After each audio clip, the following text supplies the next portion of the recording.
It happened on a stormy afternoon in downtown Seattle. A woman named Claire Bennett walked into a high-rise office, carrying nothing but her resume and the weight of her fading dreams.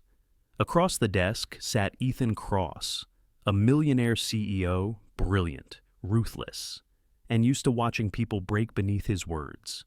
But that day, something broke differently. When he mocked her past, when he dared to speak of her late father with cruel arrogance, Claire stood up, looked him straight in the eye, and slapped him. The sound of that moment echoed louder than the thunder outside. It should have ended her career. It should have ended everything. Yet, the next morning, a letter arrived, an elegant envelope that would change not just her life, but his. This is not a story about success born from perfection. It's a story about dignity, redemption, and the courage to rise after you fall. Because sometimes, it takes losing control to find your true strength. Stay with me and discover what happens after the slap. Rain swept across downtown Seattle, a steady curtain of silver veiling the glass towers and blurred reflections of traffic lights. The storm had rolled in before dawn, washing the city clean, but leaving the air thick with the scent of wet asphalt and coffee. Claire Bennett stood at the base of Cross Dynamics, clutching the strap of her worn leather bag as the wind tugged at her coat. She was soaked, nervous, and very aware that her shoes were squeaking with every step. Still, she lifted her chin. She had promised herself she would walk in with dignity, no matter what waited beyond those mirrored doors. Inside, the lobby gleamed white marble floors, chrome fixtures, and a faint echo of power in the silence. People moved briskly, their footsteps quick and efficient, their eyes never meeting hers. Claire wiped the rain from her hair, smoothed her blouse, and approached the reception desk. Claire Bennett. 10 o'clock interview, she said, her voice steadier than she felt. Moments later, she was led up 31 floors and into a room made entirely of glass. The city sprawled below like a map of lights and rivers, but the view did nothing to calm her heartbeat.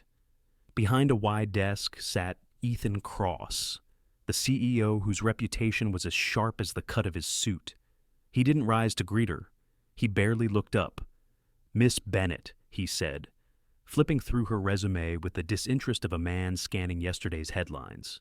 "You've had quite a few positions in the last decade: marketing strategist, nonprofit consultant, freelance creative director, a little of everything, isn't it?" Claire forced a polite smile. "I like to think it means I'm adaptable." He glanced up, one brow raised, or unfocused. His tone was smooth, almost kind, yet it carried a blade. The words stung more than she wanted to admit. She had worked hard for every line on that resume, rebuilding her life piece by piece after her father's death, and a marriage that had crumbled soon after. But she stayed calm. "I believe creative people grow by learning in different fields," she said. Ethan leaned back in his chair. "Creative people? Right." He looked at her over steepled fingers, assessing, measuring. "You're 37. Yes, most of our marketing leads are under 30. This is a fast-moving environment. Miss Bennett, energy, innovation, late nights, those are what we value here." The air seemed to thin. "Are you implying I'm too old for the position?" she asked quietly. "I'm implying," he said, eyes cold and steady, "that sometimes people reach their creative prime and don't realize it's already behind them." Something inside her flinched. She had faced subtle dismissals before, but never this direct, never this cutting. She wanted to stand, to walk out, but a deeper part of her refused to give him that satisfaction. "My ideas speak for themselves," she replied. "You asked for vision, I have that." He smiled faintly, but there was no warmth in it. Vision is easy to claim. Execution is what separates dreamers from leaders. He turned a page in her file. "Your father, he was a carpenter, wasn't he? Maybe craftsmanship runs in your blood, not strategy." The words landed like a slap, long before her hand ever did. Her father. The man who had spent his life building tables and chairs with his bare hands, who had taught her that dignity mattered more than success. The man who had died working overtime to pay her college tuition. The mention of him dismissed as if he were irrelevant broke something she'd been holding together for years. Claire rose to her feet. Her pulse roared in her ears. "You don't get to talk about him." Ethan looked up, a trace of amusement in his eyes. It was a compliment. "Miss Bennett, manual skill is honest work." The next sound cracked through the office like lightning splitting the sky. Her hand met his cheek with a force that startled even her. The sharp echo filled the glass room, cut through the hum of the city below, and silenced the rain for a heartbeat. Ethan's head turned slightly, his expression frozen between disbelief and fury. For a moment, neither of them breathed. Claire's chest heaved, her palm burning. The reality of what she'd done rushed over her like cold water. She had just slapped one of the most powerful men in Seattle. There was no undoing it, no apology big enough to bridge the space between them. Ethan stood slowly, his jaw tightening. He didn't speak. He didn't need to. A security guard appeared at the door, as if summoned by instinct. "Please escort Miss Bennett out," he said, his voice flat, controlled. The guard hesitated, perhaps sensing the fragility of the moment, then gestured for her to follow. Claire gathered her bag, her dignity unraveling thread by thread. As she walked past Ethan, she caught the faintest reflection of herself in the window-wet hair, trembling lips, eyes that looked both frightened and fierce.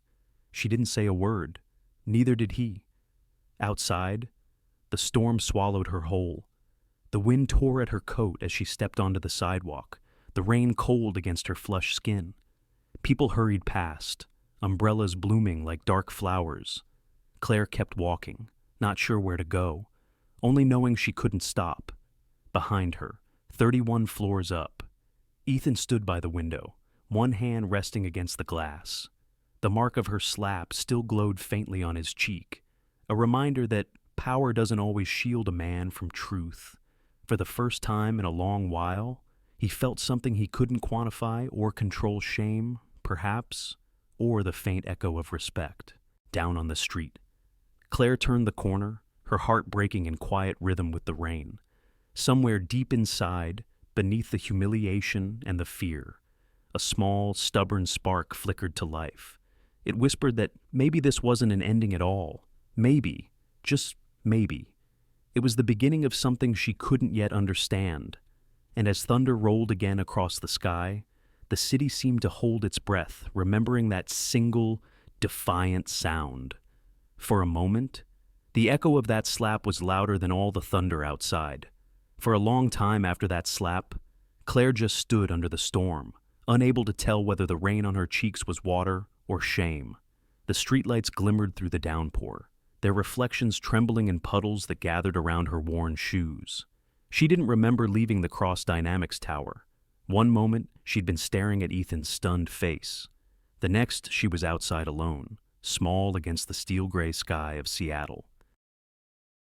The city moved on around her, indifferent. Cars hissed across wet pavement. People hurried by with umbrellas tilted like shields. No one looked twice at the woman standing still on the corner, clutching a soaked handbag to her chest as if it held her last piece of dignity. She began to walk without direction, her steps taking her toward Pike Place Market. The air there always smelled faintly of salt and coffee beans. Even at night, most of the vendors had closed up hours ago, their awnings dripping rhythmically, but a few lights still burned a bakery window, a flower stand left half covered with tarp, a small bookstore where an old man read behind fogged glass. Claire passed each one, barely seeing. Her blouse clung to her skin. Her hair, once carefully brushed, hung in heavy strands. Somewhere inside her, the anger that had flared in that office began to twist into something darker, self-loathing. "What have I done?" she whispered to herself. The words vanished into the rain. Every rational part of her knew she should go home, dry off, call someone. But her mind was a storm of its own, of humiliation replayed in slow motion. Ethan's eyes, the silence after the slap, the guard's hesitant kindness as he led her out, and that echo, still ringing in her ears, both terrifying and liberating. At a corner cafe, she ducked under an awning, shaking from cold. The glass door reflected a pale, wet stranger. For a moment, she almost didn't recognize herself. You're losing everything, she thought. Her rent was 3 months late. Her savings were gone, drained by medical bills and freelance projects that never quite paid enough. She'd gone to that interview praying for a chance, just one, and she had thrown it away with one impulsive, furious motion. She sank onto a bench, watching the rain trail down the window like tears she refused to shed. Her father's voice came back to her, then steady, warm, shaped by years of quiet labor. Claire, never let anger decide who you are. She could almost see him again in their old workshop, sawdust floating in the air like golden dust motes. He'd build tables that would last 50 years, his hands scarred but patient. There's dignity in staying calm, he'd told her once, when she was a little girl who had just smashed her favorite toy in frustration. Anger burns fast, sweetheart, but grace endures. She had promised him she'd remember that, and yet today, she had forgotten. A gust of wind tore through the street, carrying with it the faint sound of a saxophone from somewhere nearby. A street musician under a bridge, perhaps one of those haunting melodies that belong to the city's loneliest corners. Claire pulled her coat tighter, though it did little good. She watched the musician's silhouette for a moment, admired the persistence of someone still playing in the rain. It reminded her that even broken people could create something beautiful. Her mind drifted again to her apartment, to the stack of unpaid bills on the kitchen counter, to the landlord's note tucked beneath the door that morning. She'd thought the interview might be her turning point. Now it felt like her final mistake. And yet, beneath the regret, something stirred a small, defiant voice, whispering that perhaps there was meaning even in this, that maybe the slap, that foolish, uncontrollable act, had been the eruption of years of silence, of being talked over, underestimated, dismissed. For once, she hadn't swallowed her humiliation. She had fought back. But at what cost? Claire tilted her head to the sky. The rain showed no mercy. It poured as if the heavens themselves were weeping with her. She closed her eyes and let it wash over her, the cold cutting through the fog in her mind. "I'm sorry, Dad," she murmured. "I wanted to be better than this." The city lights blurred. A bus rumbled past, splashing water over the curb, and she hardly flinched. Somewhere deep down, she understood that what hurt most wasn't losing the job. It was losing her belief in herself. All her life, she had built her worth on being composed, rational, strong, but that strength had cracked today, revealing something raw underneath. Fear, pride, the fragile ache of wanting to be seen, respected, valued. She thought again of Ethan Cross, his cold gaze, his cutting words, the arrogance she'd met with fire instead of restraint. What if he had seen her as a lesson, another applicant to be tested and forgotten? What if he was already laughing about her somewhere in his high-glass office? The thought burned, then faded. Claire stood slowly, her knees stiff. The street musician had stopped playing. Only the rain remained, falling in endless rhythm. She began to walk again, past the closed shops and the sleeping harbor, until she reached the edge of the pier. The water below was black and restless, mirroring her thoughts. She leaned on the railing, breathing in the sharp scent of salt and iron. For a moment, she wished her father were beside her, the way he used to be after long days, when they'd watch storms roll in over the bay. He would have known what to say. He always did. "You can't fix what's broken by breaking yourself," he might have told her, "but you can start again." The words weren't his voice anymore. They were hers, fragile, but real, somewhere behind her. A neon sign flickered to life in the window of an all-night diner, the faint hum of life inside the clatter of dishes. A waitress laughing pulled her back to the world. She took one slow, steady breath, tasting rain and resolve. Tomorrow would come, whether she wanted it to or not. And maybe, just maybe, she could face it. She turned from the water, her steps heavy but sure, and began the long walk home through the rain. As she passed under the last streetlight before the darkness of her street, she whispered the only truth she could find. I ruined everything. But beneath the words, softer than the rain itself, another truth waited, one she couldn't yet hear. Sometimes, what feels like ruin is only the soil where new beginnings grow. The rain finally stopped sometime before dawn, leaving the city washed and still. Claire hadn't slept. She had sat for hours at her small kitchen table, wrapped in a blanket that smelled faintly of lavender and rain, staring at the unpaid bills spread before her. The silence of the apartment pressed against her ears. Outside, the world carried on as if nothing extraordinary had happened. No slap, no humiliation, no shattered pride. The morning light crept through half-closed blinds, gray and soft. Claire's coffee had gone cold long before she could finish it. Her eyes burned from exhaustion, yet her mind refused to rest. She kept replaying yesterday's scene, Ethan's face, the echo of her hand, the way the entire building had seemed to hold its breath. She should have felt relief that it was over, that she would never have to face that office again. But instead, an emptiness had settled inside her, heavy and unrelenting. It wasn't just the loss of a potential job, it was the loss of faith in herself, in her control, in the idea that she could still start over. By mid-morning, a knock came at the door, soft, polite, unexpected. Claire hesitated. She wasn't expecting anyone. For a brief moment, she feared it might be someone from Cross-Dynamics Security, perhaps, or worse, the press. Taking a deep breath, she opened the door. A courier stood there, holding a cream-colored envelope sealed with wax. "Delivery for Ms. Claire Bennett," he said. She blinked. "From who?" He glanced down at his tablet. Cross Industries. The name hit her like a jolt of electricity. Her first instinct was to refuse it. "There must be some mistake," she murmured, but the courier only smiled, asked for a quick signature, and handed her the envelope. When the door clicked shut behind her, she stood there for a long while, staring at it. The paper was thick, elegant, too refined for a reprimand, too personal for a business notice. The return address read Richard A. Cross, Ethan's father. Her fingers trembled as she slid a nail under the seal. Inside, the letter was typed neatly, the kind of formality that masks something deliberate beneath its surface. "Dear Ms. Bennett, I have been informed of the unfortunate incident that occurred yesterday at Cross Dynamics.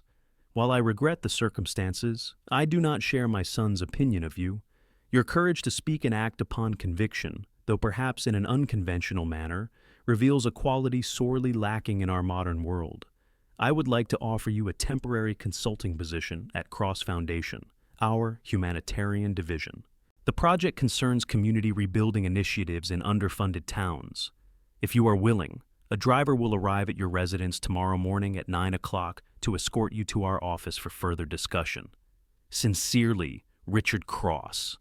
Claire read it twice, then a third time, unsure whether to laugh or cry. Courage. That wasn't courage. That was humiliation wrapped in fury. What kind of man saw value in that? She placed the letter on the table and stepped back as if it might burn her. "This can't be real," she whispered. "It has to be some cruel joke." For a few minutes, she paced the apartment, then she grabbed her phone and called the one person who had always managed to steady her Grace.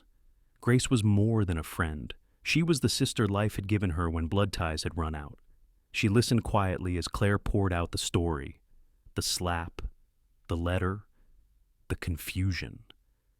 When Claire finished, her voice barely above a whisper, Grace said simply, "You should go." "Go," after what happened. "Yes," Grace said, calm and sure, "because maybe this isn't punishment, Claire, maybe it's purpose." Claire fell silent. The phrase lingered in the air, fragile and yet deeply grounding. "Think about it," Grace continued. "You've spent years searching for work that actually means something. Maybe this man, Richard Cross, saw something in you his son didn't. Maybe he believes in second chances. Or maybe he just wants to watch me squirm," Claire muttered. Grace's laugh was soft. You've faced worse storms than this, my friend. If there's even a chance this is an open door, don't close it out of pride." The line went quiet for a moment. Claire could hear Grace's baby gurgling in the background, the clinking of dishes, the ordinary music of life moving forward. It was a sound she suddenly longed for to be needed again, useful again, part of something steady. After they hung up, Claire looked back at the letter. The paper had dried completely now, the ink gleaming faintly in the light. She thought about the last time she'd felt seen by someone powerful not as a resume, but as a person. Maybe never. Richard Cross. She knew of him, of course. The man behind the empire his son now ran. Older, wiser, a quiet philanthropist with a reputation for seeing value where others did not. Could he really have written this himself? Her heart wrestled with suspicion and hope, each pulling in opposite directions. By evening, the city outside her window glowed with the golden haze of sunset. The storm had left behind puddles that mirrored the fading sky. Claire sat once more at her kitchen table, the letter before her, her decision still uncertain. She thought again of her father, his calloused hands, his calm voice. He had always believed that dignity wasn't the absence of mistakes, but the courage to rise after them. You don't stop being worthy because you stumble. He'd told her once. You stop when you decide you can't stand back up. Maybe this was her chance to stand.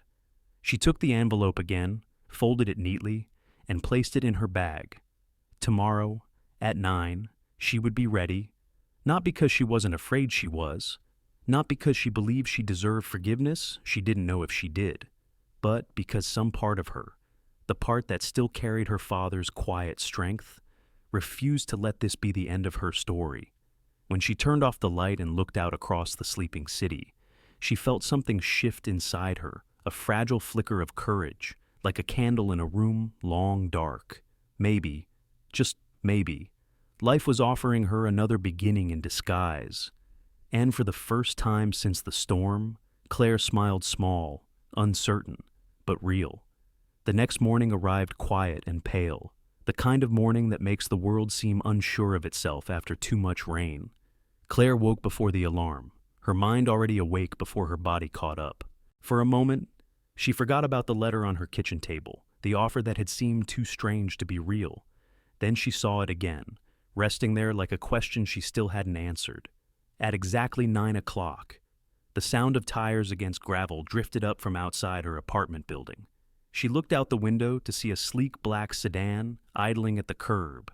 A driver stepped out, adjusting his dark cap before glancing up toward her window. This was it. Claire dressed simply, navy slacks, a cream blouse, her only pair of polished flats. Nothing about her outfit said executive, but it said ready, and that would have to be enough. She slipped the letter into her purse and whispered to herself, "You're just going to listen. That's all." The drive out of Seattle carried her past the crowded rhythm of the city and into the softer edges of the countryside, where the skyline gave way to rolling hills and old trees. The air grew clearer, touched with pine and damp earth. The road curved until the car finally slowed, before an iron gate that swung open without a sound. Beyond it stretched the Cross Estate part mansion, part sanctuary, resting atop a gentle rise like it had been watching the city for decades. When the car stopped at the entrance, Claire stepped out into a hush so complete it felt sacred. The air was cool, the sky bright. The house itself was made of old stone and pale wood, every line graceful, every detail deliberate. Climbing the wide steps, she noticed ivy curling across one column and the faint scent of cedar smoke drifting from a chimney. The door opened before she could knock. "Ms. Bennett?" said a man with silver hair and eyes that carried both kindness and calculation. "I'm Richard Cross. Thank you for coming." His voice was deep and steady, the kind that filled a room without effort. He offered a hand, and when she took it, she noticed how warm his palm was, how firm yet gentle the shake. "Please," he continued, motioning her inside. "I hope the drive wasn't too long." The foyer led into a living space that seemed built for quiet reflection rather than show. There were no crystal chandeliers or gold trimmings, just old oak shelves filled with leather-bound books, portraits that looked hand-painted rather than commissioned, and a long fireplace where embers glowed softly behind glass. Everything in the room seemed touched by time, but not ruled by it. "Coffee or tea?" he asked. "Tea. Thank you." He poured it himself, no assistant in sight, and handed her a porcelain cup before taking a seat opposite her. The table between them was old mahogany, its surface nicked in ways that suggested a lifetime of use. "I imagine you're wondering why you're here," he began. "I am," Claire admitted, her voice measured. "I didn't expect to hear from anyone named Cross again." That drew the faintest smile. "Yes, I suppose that's understandable." He studied her for a moment, not in the cold, dissecting way his son had, but as someone reading a book worth taking time with. "I heard about the slap." Her stomach tightened. "I see," she said softly. He raised a hand, almost as if to wave off her embarrassment. "Don't worry, I'm not in the habit of punishing people for human moments. In fact, I find them rather revealing. I'm sure that's one way to describe it." Richard chuckled quietly, his eyes creasing.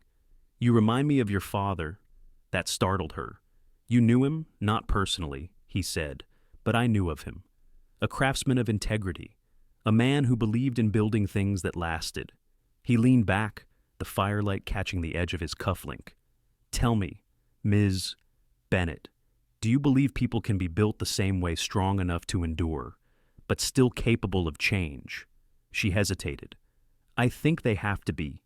Otherwise, what's the point of all the breaking?" A spark of approval flickered in his eyes. "Good. Then we understand each other."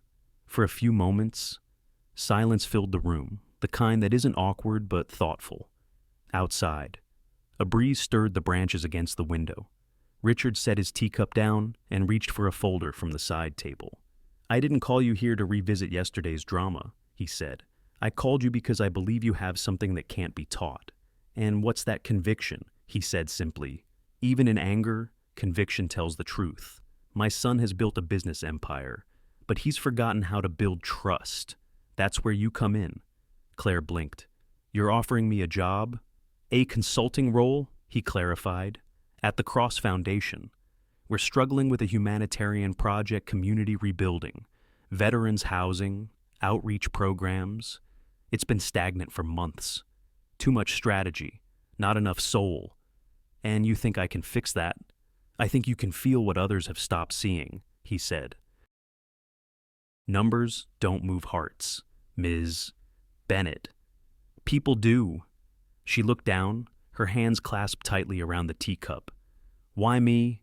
You don't even know me." Richard's gaze softened. "Because you stood up for your dignity. Perhaps not gracefully." His mouth curved with a hint of humor, but honestly, the world doesn't need more polished liars. It needs people who care enough to risk being misunderstood. She couldn't tell if it was flattery or wisdom, but something in his tone steadied her. "Will this role involve working with your son?" she asked carefully. "Eventually," he said, "though I suspect neither of you are thrilled about that." Claire exhaled a quiet, ironic laugh. "You could say that. Consider this an experiment," Richard continued. "You'll have full creative input on the project, no corporate script, no bureaucracy, just impact. If you succeed, you'll not only help people who need it, you might even help Ethan remember what it means to lead." She searched his face for any trace of manipulation, but found only calm resolve. There was something enigmatic about him. Yes, but also deeply human, like a man who had spent a lifetime learning that power meant nothing without purpose. Finally, she nodded. "All right, I'll do it." Richard smiled, not triumphantly, but with quiet satisfaction. "Good. I thought you might." As she left the mansion later that afternoon, the air outside felt different, lighter, clearer, filled with possibility. The hills stretched wide beneath the open sky, and for the first time in days, Claire felt like she was walking towards something instead of away from it.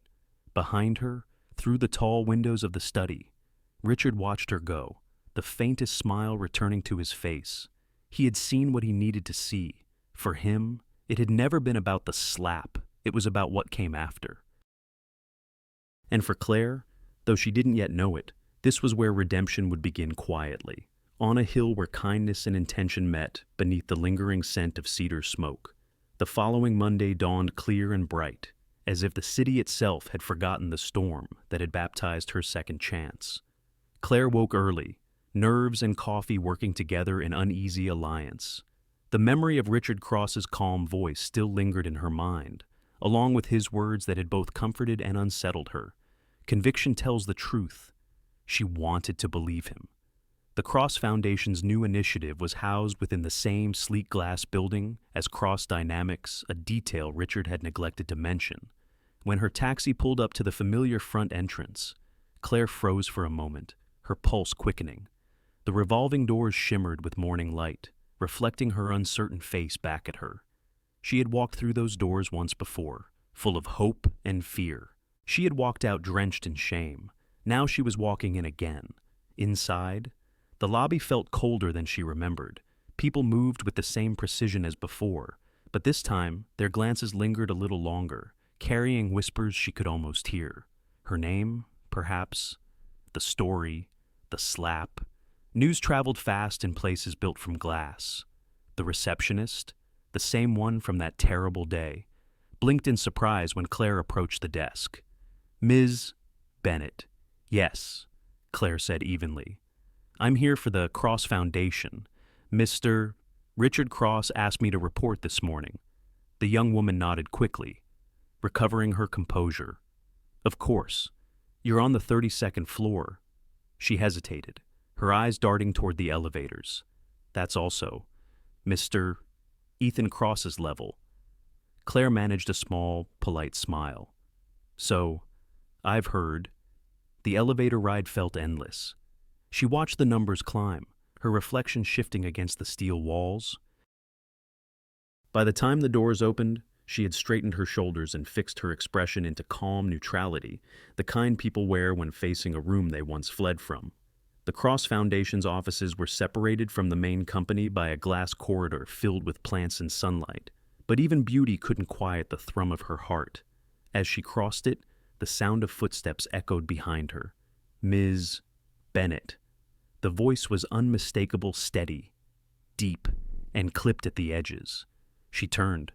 Ethan Cross stood a few paces away, hands in his pockets, his expression unreadable. He looked every bit the man she remembered: precise suit, guarded eyes, confidence like armor. Yet there was something different too, an exhaustion, perhaps, or the faint trace of someone who hadn't slept well in days. "Mr. Cross," she said quietly. The silence that followed seemed to stretch across the entire floor. "I wasn't informed you'd be joining the foundation," he said finally. His tone was measured, each word balanced on a thin line between control and disbelief. "I wasn't informed you'd be here either," she replied. His jaw tightened, but his gaze didn't waver. "My father's project, my oversight, apparently, my decision-making requires supervision these days." Claire caught the bitterness beneath his words and felt an unexpected flicker of empathy. "I'm just here to help where I can." He exhaled through his nose, a quiet sound, half frustration, half resignation. "My father seems to think highly of you. Your father seems to think highly of second chances," she said softly. Something in his eyes shifted then, a faint flicker of guilt or recognition. But it vanished just as quickly, replaced by formality. "You'll be working out of the West Conference office," he said. "I trust you'll find the space suitable." "I'm sure I will." "Good." He nodded once, curtly. "Let's make this professional." "Of course." Their conversation had all the warmth of an overcast morning, yet beneath the civility, 100 unspoken thoughts pulsed his pride, her embarrassment, and the fragile thread of understanding neither dared to touch. As she walked past him, Claire caught the faint scent of his cologne, the same one that had filled his office the day she struck him. It brought back everything at once: the sting of humiliation, the rage, the regret, but also something else, a strange, reluctant curiosity about the man who stood so perfectly composed, yet somehow seemed trapped behind his own defenses. The new office space was bright and airy, lined with blueprints and maps pinned to a corkboard. Community centers, rural outreach programs, disaster recovery plans, all projects waiting for life to be breathed back into them. She ran her fingers along one map, tracing the outline of a small town in Oregon where one of the projects had stalled. It reminded her of the kind of place her father might have loved: quiet, honest, full of people who worked with their hands. Ethan appeared at the doorway, his silhouette outlined against the light. "That project," he said, noticing her gaze, "is a money sink. My father refuses to close it." "Maybe it's not a failure," she said, turning to face him. "Maybe it just needs the right reason to exist." He studied her for a moment, his expression giving away nothing. "And you think you can find that reason I can try?" He gave a faint, humorless smile. "That's what worries me." Then he nodded toward the desk. "Welcome to the foundation, Ms. Bennett." When he walked away, the air seemed to loosen around her, as if the building itself had been holding its breath. Claire sat down at her new workspace, her hands resting on the cool surface of the desk. Through the window, the skyline shimmered in the morning light. She should have felt triumphant for even being here again, but instead she felt caught between past and present, between who she had been and who she was trying to become. Working here meant facing not only him, but also the version of herself she least wanted to remember, the one ruled by pride and pain. She looked through the glass wall into the hallway where Ethan's shadow passed again, brief and distant. There was no malice in his movements now, only tension. He had not fired her. He hadn't even reprimanded her. He was following his father's orders, but maybe, somewhere beneath that, something else held him back. As the day unfolded, their paths crossed in fragments: a polite exchange of files, a curt nod in the hallway, a quiet moment shared at the coffee station. Each encounter was wrapped in the kind of silence that spoke louder than words. By late afternoon, when the office emptied and the sun dipped low, Claire remained at her desk, staring out over the city. Her reflection in the glass looked calm, almost confident, but her heart whispered the question she hadn't dared to voice all day. How do you work beside the man you once slapped outside? The last light of day lingered over Seattle's horizon, a pale, forgiving gold. And for a fleeting moment, it felt as though the city itself was telling her the same thing her father once had. You start by standing where you fell, and learning how to build again. The first week passed in careful silence.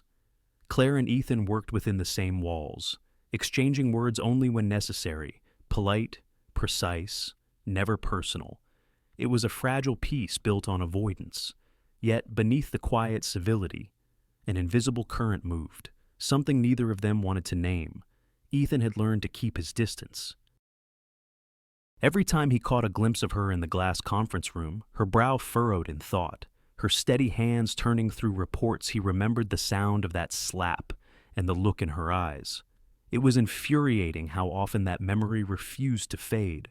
Claire, for her part, carried herself with quiet professionalism, never addressing what had happened, never asking for forgiveness. She didn't owe him that, but fate, as it often does, had other plans. It was Friday morning when a memo arrived from Richard Cross himself. Ethan found it on his desk, the handwriting unmistakably his father's: elegant, deliberate, with a faint flourish at the end of each line. Effective immediately. You and Ms. Bennett will co-lead the Cross Foundation's new national initiative, Rebuild America. Objective: revitalize communities affected by economic decline, with focus on education, housing, and local employment. You have full creative and financial discretion. I expect results and cooperation. Ethan stared at the paper for a long time, jaw tightening. Cooperation, his father's favorite word and his least favorite condition. Across the hall, Claire received the same memo. For a brief moment, hope bloomed in her chest. A real project, a purpose beyond damage control. But when she reached the part about co-leadership, Her heart sank. Of course, it couldn't be simple. That afternoon, they met in the main conference room to discuss the campaign. Richard's presence wasn't needed. His influence already filled the space. A digital map stretched across the screen, highlighting small towns and cities marked by empty factories and closed schools. Ethan began briskly, tapping his pen against the table. The plan is to identify low-cost regions with potential for tax incentives and partnerships. We rebuild what brings the best return first. Claire listened, her hands folded, her gaze steady. Return. That's your focus? He glanced up. Sustainability requires funding, Ms. Bennett. Philanthropy without profit is just sentiment. Her expression didn't waver.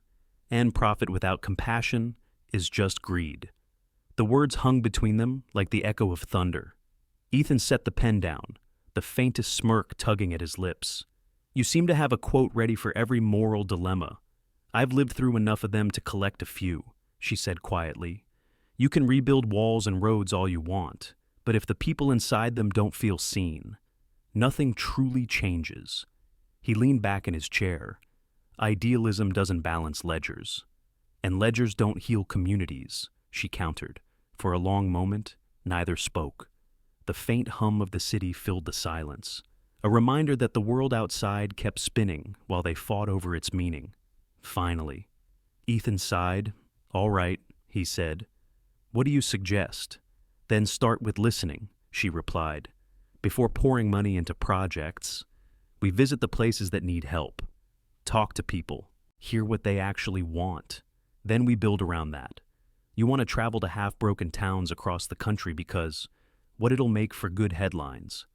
No, she said, her voice soft but firm. Because dignity can't be outsourced. You can't rebuild from spreadsheets. Something in her tone steady, unflinching, made him pause. For years, he'd sat across from polished executives who agreed with everything he said, who mirrored his ambition and his logic. Claire was different. She didn't flinch at his authority. She didn't flatter or fear him. She challenged him in a way that felt unfamiliar. Against his better judgment, he found himself intrigued. He turned back to the screen, his tone cooling. Fine, we'll do it your way partly. But the foundation reports to investors, not philosophers. We'll need measurable outcomes. Then measure hope, she said before she could stop herself. He looked at her, then really looked. There was no sarcasm in her face, only conviction. For a moment, he almost smiled. You're a strange strategist, Ms. Bennett. Maybe, she replied, returning his gaze. But strange might be what this company needs. Their eyes held for a heartbeat longer than either intended. The tension that had once been sharp now felt charged with something subtler, something that hummed just below the surface. The rest of the afternoon passed in uneasy collaboration. They reviewed blueprints, budgets, and proposals, their arguments giving way to small compromises. Where he pushed for efficiency, she countered with empathy. Where she leaned on idealism, he balanced with pragmatism. And somewhere in between, the edges of their hostility began to soften, not through forgiveness, but through understanding.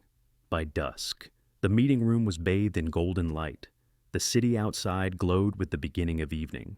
Claire closed her laptop, rubbing her temples. We'll never agree on everything, she said, weary but calm. Ethan nodded. We just have to make it work. There was something almost human in the way he said it. No arrogance, no condescension, just honesty. As they stood to leave, he paused by the door. You meant what you said earlier, about what that people aren't numbers. She met his eyes. Completely. He gave a small nod, thoughtful. My father used to say that once. Claire smiled faintly. Maybe that's one lesson worth relearning. Ethan didn't respond, but the corner of his mouth lifted barely noticeable, but real. Then he stepped aside, letting her pass through the doorway first. As Claire walked down the hall, she realized her heart wasn't heavy for the first time in weeks. Working with him would be complicated, perhaps impossible, but something about their clash had awakened the fire. She thought she'd lost the fire to create, to fight for something larger than pride. Behind her, in the dim light of the conference room, Ethan lingered for a moment longer. He looked at the map still glowing on the screen, tracing one of the small towns with his finger. Maybe she was right. Maybe this was bigger than numbers.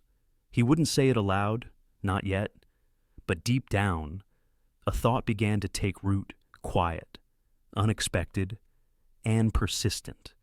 What if compassion wasn't weakness? What if it was the one thing strong enough to rebuild everything? And as the evening settled over the city, both of them so different, so scarred in their own ways, walked out of that office not knowing that their unlikely partnership had just begun to change them both. By the end of their second week working together, something had shifted between Claire and Ethan, something so subtle it could almost be mistaken for calm.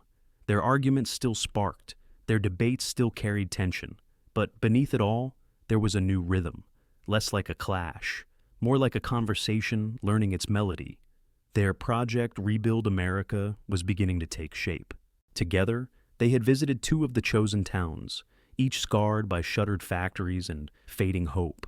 Claire had spoken with community leaders, mothers, and teachers, while Ethan had studied logistics and costs. 2 minds, 2 methods, both necessary, both quietly learning from each other.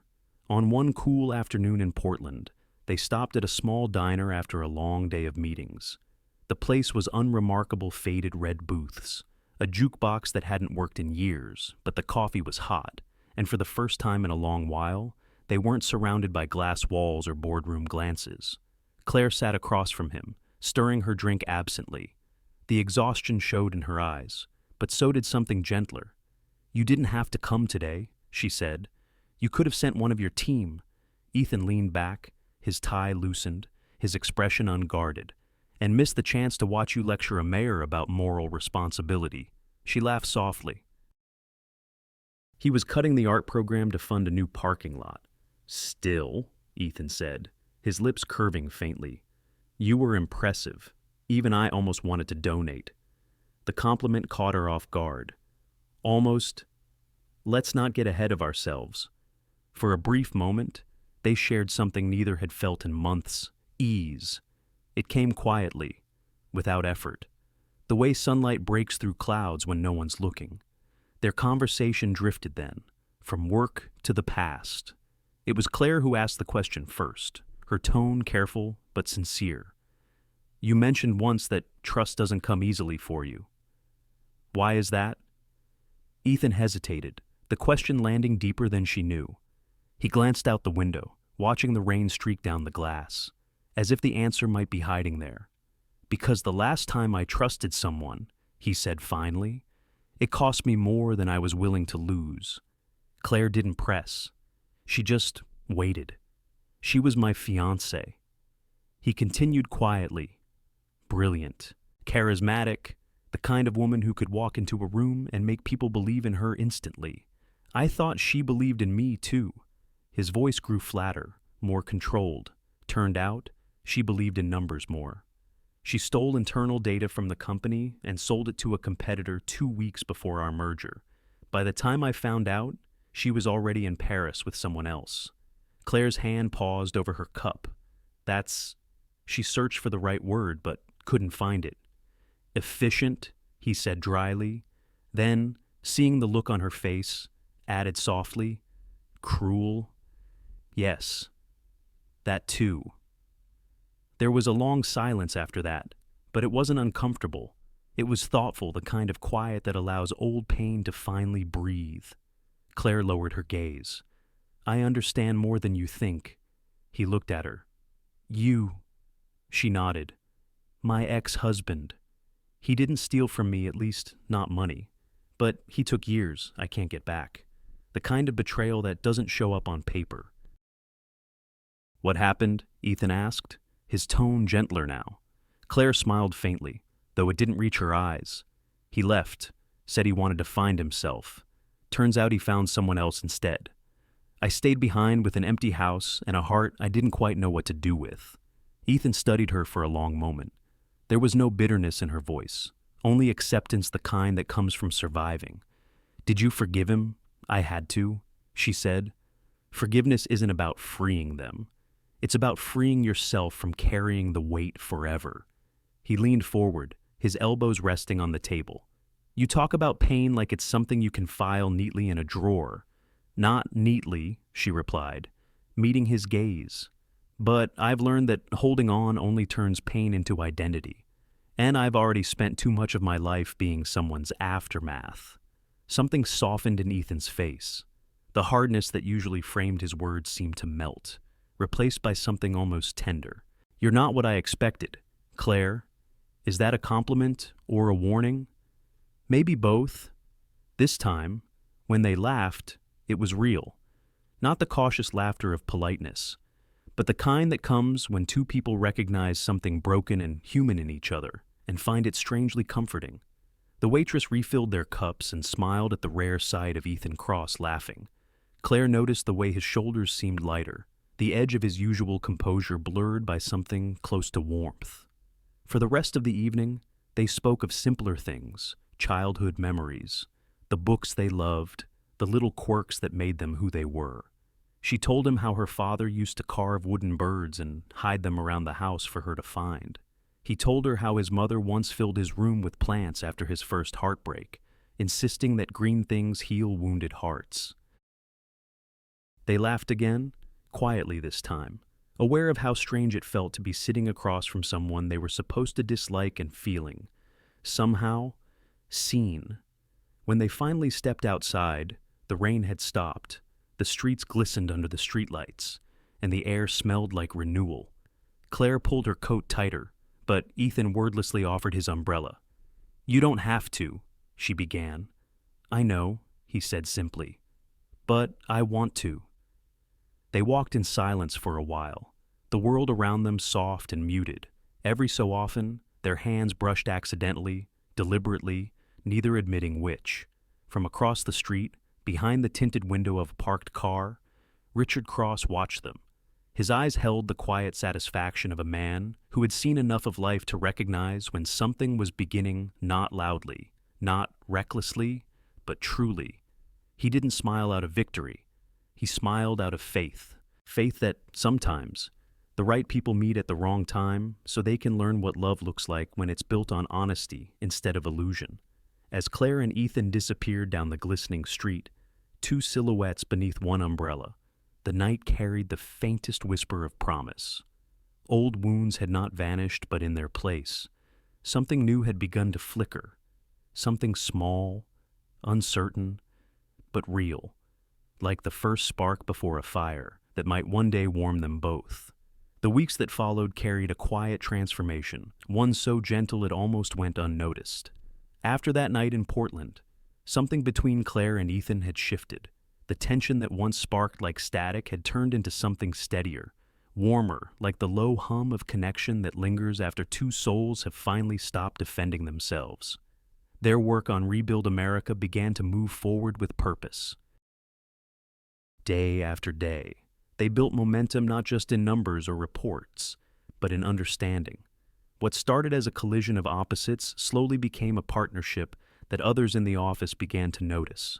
There were long mornings filled with brainstorming, afternoons lost in community calls, and evenings spent reviewing proposals while the city outside turned from gold to blue. They learned each other's rhythms, Ethan's precision, Claire's empathy, his logic meeting her intuition in a strange, harmonious dance. She found herself surprised by his discipline, how he could sit for hours, dissecting every problem until it surrendered to reason, and yet, she also saw what others might have missed: the exhaustion behind his focus, the small, unguarded sighs when he thought no one was listening. He, in turn, found himself watching her when she wasn't aware of it. The way she tilted her head when she listened to people speak. The way her laughter seemed to pull warmth into any room. She wasn't loud or demanding. She simply carried calm, something he hadn't realized he'd been missing. In the evenings, when the rest of the team had gone home, the two of them often stayed behind.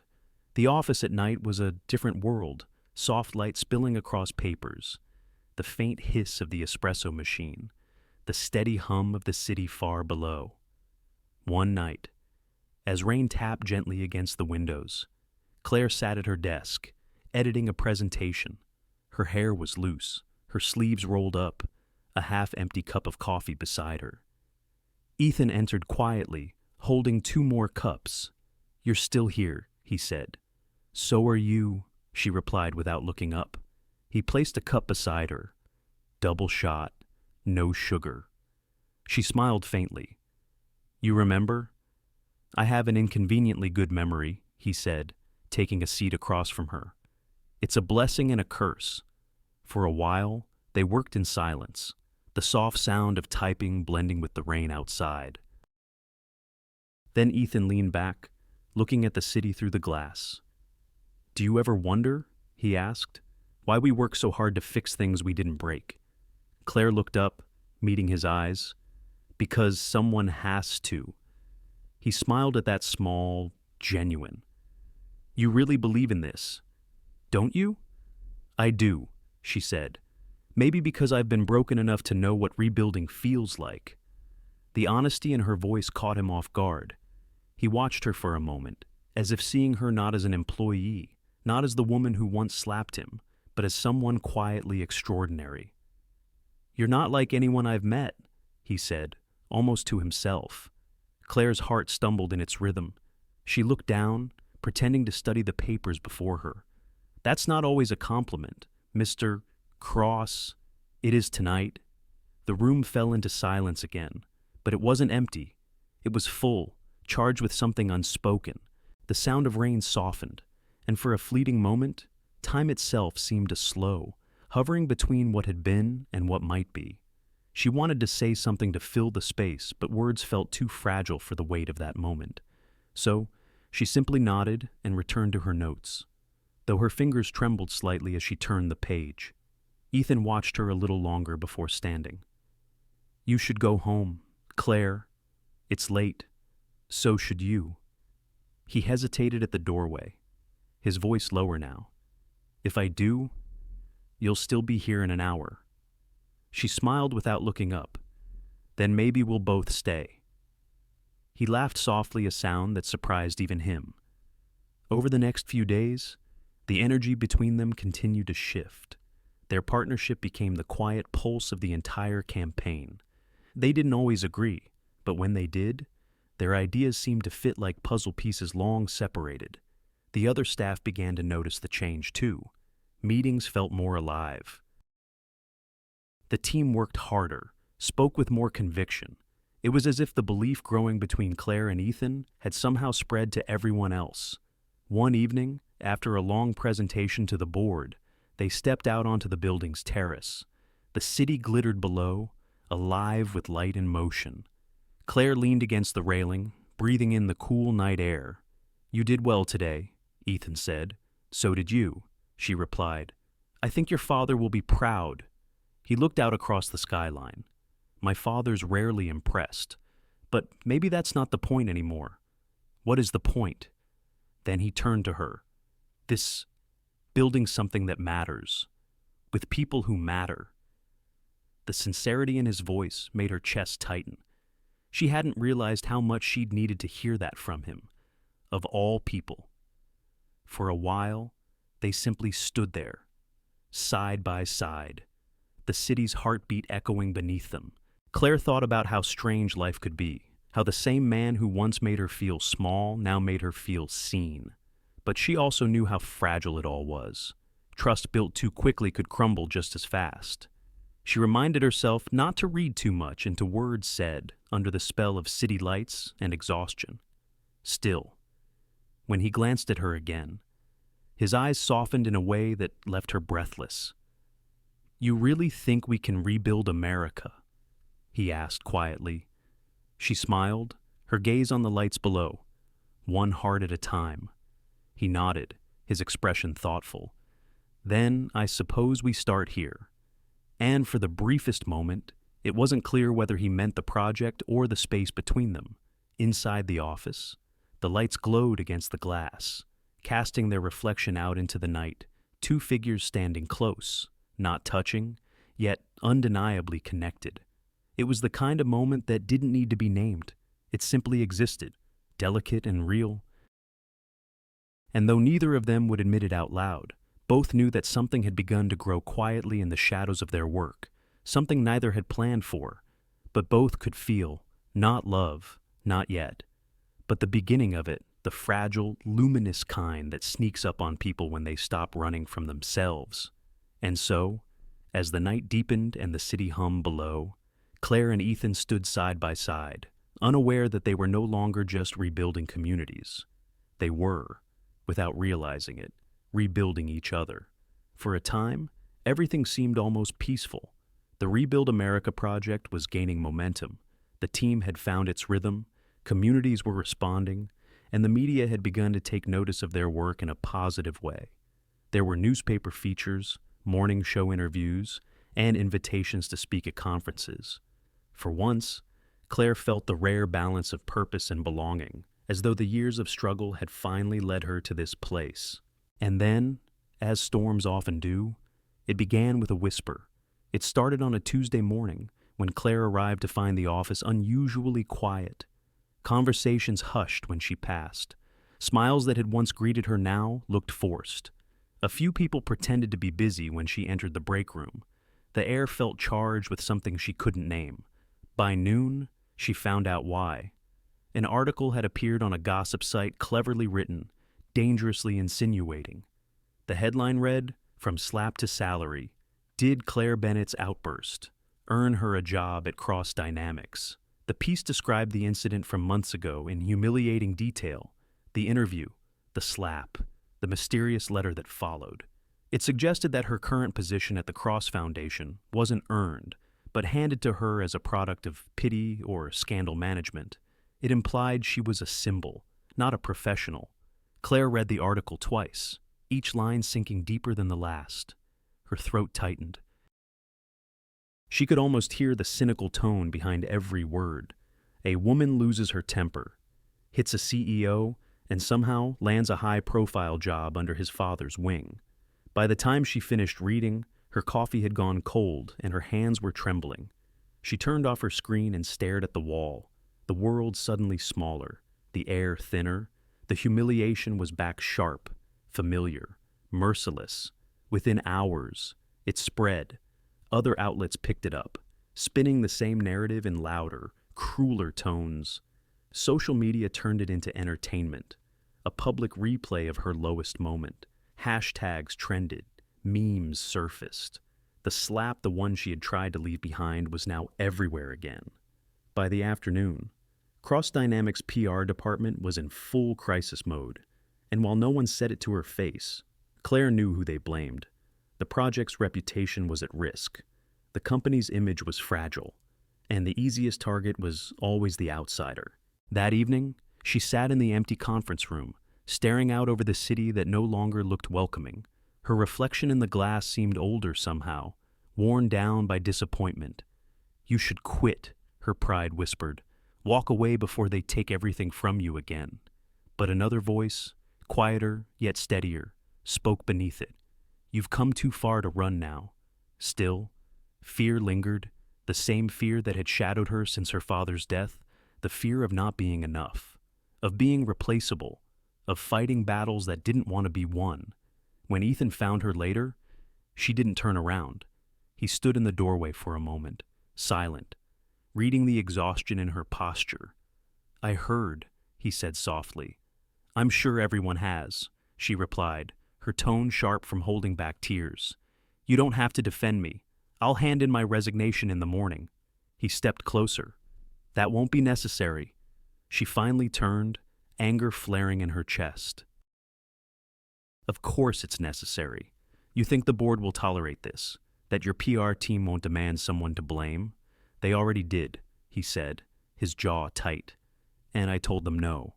Claire blinked. "You?" "What I told them. You're staying. That this story is garbage.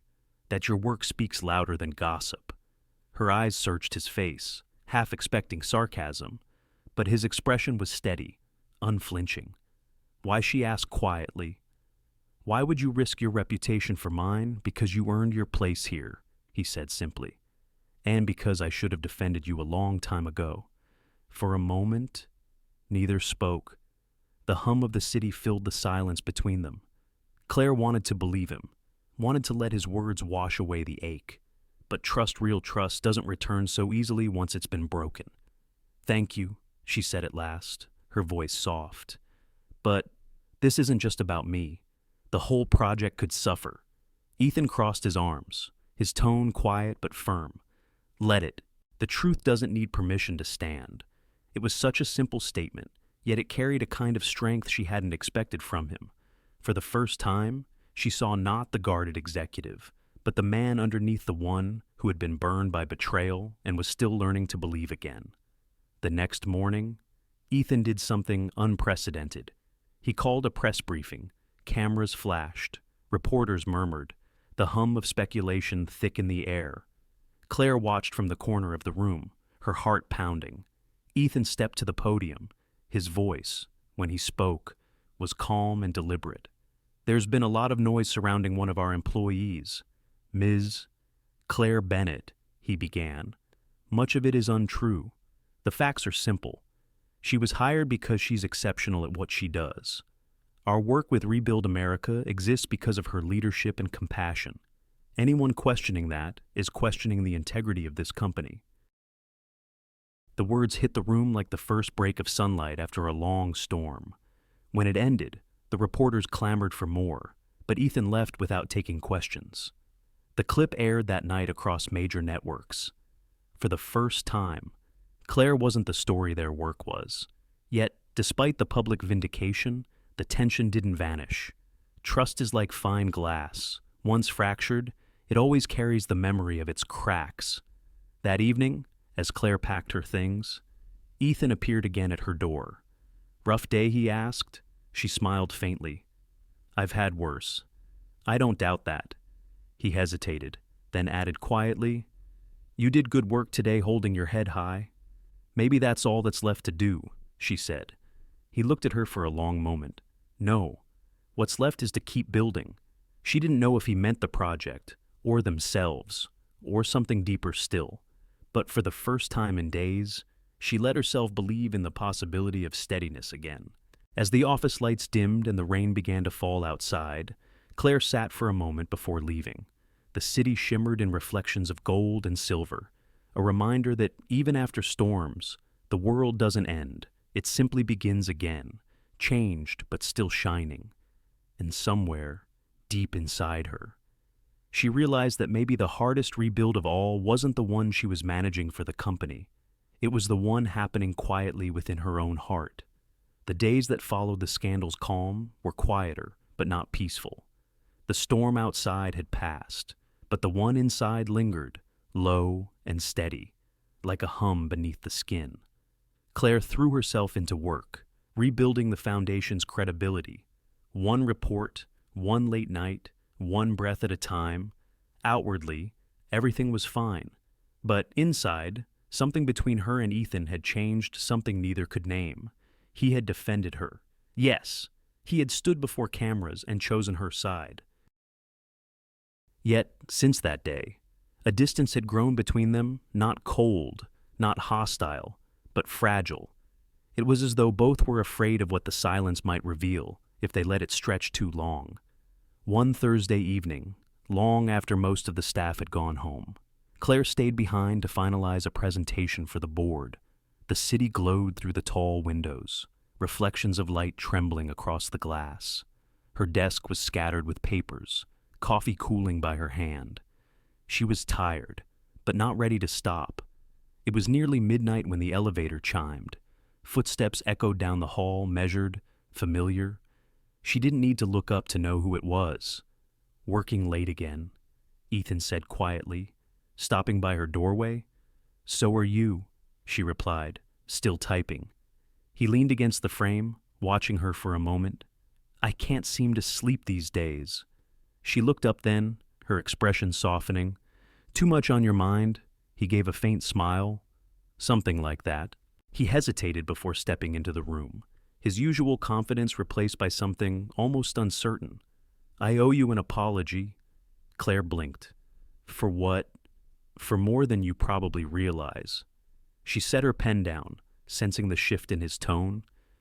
"Ethan, what's this about?" He took a slow breath. "Do you remember the letter? The one from my father? The offer that brought you here?" "Yes," she said cautiously. He nodded, his gaze lowering to the floor. It wasn't his idea. The words hung in the air like dust caught in light. Claire frowned. "What do you mean I asked him to do it?" Ethan admitted. "After the interview, after that day." She stared at him. Unblinking. "You?" He nodded again, shame flickering across his face. "I couldn't stop thinking about it the way I treated you. The things I said. I was cruel. You didn't deserve it. And when you left, I thought that was the end of it. But it wasn't. I saw the reports, the fallout. It haunted me." His voice wavered slightly, the first crack she'd ever heard in it. "So, you told your father to hire me out of guilt?" she asked softly. "It wasn't just guilt," he said quickly. "At first, maybe it was. But I also knew you were right. You didn't just stand up to me, you exposed what I had become. Arrogant, detached. My father had tried to tell me, but it never stuck. Then you walked in and said the one thing no one else had the courage to say." Claire's chest tightened. "By slapping you?" He almost smiled. "That's one way to get someone's attention." For a moment. They both laughed quietly, reluctantly, but the sound broke the tension, just enough for truth to find space between them. "I didn't know what else to do," she said finally. "You humiliated me. I know." His voice dropped, heavy with regret. "I saw you as a resume, not a person. I've done that to too many people." He stepped closer now, the dim light outlining the edges of his face. "I asked my father to find you, to give you another chance, but really, it was me who needed one." She turned away, walking toward the window. Outside, clouds gathered again, faint rumbles of thunder in the distance. "Do you have any idea how much that changes?" she said quietly. "All this time, I thought Richard Cross saw something in me, that maybe I'd earn my way back here." "You did," Ethan said firmly. "He gave you the offer, but you're the one who proved you belonged. Every success this project has had, it's because of you, not me." She didn't respond right away. The rain began to tap against the glass, steady, insistent. When she finally turned back, her eyes glistened, but not with anger. "You should have told me," she whispered. "I wanted to, 12 times. But every time I tried, I thought I'd ruin what little trust we'd built." She studied him, searching his face for sincerity. It was there in the way his shoulders slumped, in the quiet exhaustion behind his eyes. "I'm not good at this," he said after a moment, apologizing, admitting I'm wrong, "but you've changed the way I see things. Claire, you've changed me." Her breath caught slightly at the weight of his words. Silence settled again, broken only by the rhythm of the rain growing heavier. The city outside blurred, lights bending and merging through the streaks of water on the glass. Ethan took another step closer, slow, hesitant. "When I said you're not like anyone I've met," he said, his voice barely above a whisper, "I meant it. You don't just challenge me. You make me want to be someone worth standing beside." The words reached her like a pulse, steady, unguarded, real. For a moment, neither moved. Then, instinctively, Claire reached out, her hand brushing against his. It was barely a touch, soft, tentative, but in that touch lived forgiveness, and something more dangerous possibility. He didn't pull away. His fingers turned slightly, meeting hers. They stood that way, saying nothing. As the rain thickened and the thunder rolled closer, in another life, maybe they would have kissed.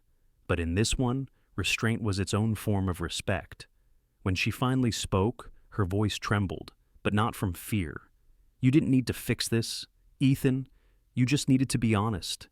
"I know," he said. "I'm trying." She nodded, her hand slipping from his, the loss of warmth immediate. "We both are." He smiled faintly. "Then maybe there's hope for us yet." She met his gaze, her heart caught somewhere between ache and gratitude. Hope's a good place to start.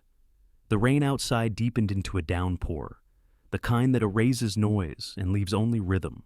For a while, they simply stood by the window, two people who had both been broken in different ways, finding, for the first time, a kind of quiet understanding neither could have imagined months ago.